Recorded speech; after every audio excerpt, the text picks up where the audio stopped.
எடுத்துக்காட்டை பொறுத்தவரை பின்வருமாறு நிகழக்கூடும். நீங்கள் முதலீடு செய்துள்ள நிறுவனங்களில் 3 நிறுவனங்கள் தோல்வியுறுகின்றன. நம்ம லைஃப்பில் எப்படி இன்வெஸ்ட் பண்ணணும் அப்படின்ற மாதிரி விஷயங்களும் எல்லாமே இது பொதுதான். ஓகேவா? நம்ம மணி மேனேஜ்மெண்ட் பண்ணுறதுக்கு இந்த விஷயங்கள் எல்லாம் நம்ம தெரிஞ்சுக்கிட்டோம் அப்படின்னா ரொம்ப ரொம்ப ஹெல்ப்ஃபுல்லாக இருக்கும். இதை லைஃப்பில் ஃபாலோ பண்ணணும், யூஸ் பண்ணோம் அப்படின்னா இன்னும் ரொம்ப ரொம்ப உதவிகரமாக இருக்கும் நம்மளுடைய வாழ்க்கைக்கு.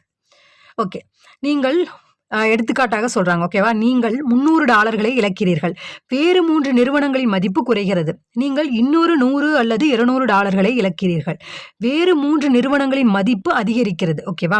நீங்கள் 100 அல்லது $200 சம்பாதிக்கிறீர்கள். ஓகேவா? எல்லாமே ஒவ்வொன்றும் தயவு செய்து ரொம்ப உன்னிப்பாக கவனிங்க. இன்னும் ஒரு நிறுவனத்தின் மதிப்பு 20 மடங்கு உயர்கிறது. நீங்கள் சுமார் $2000 அல்லது அதைவிட கூடுதலாகவோ ஈட்டுகிறீர்கள்.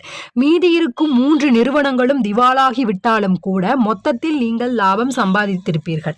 சிறிய அளவில்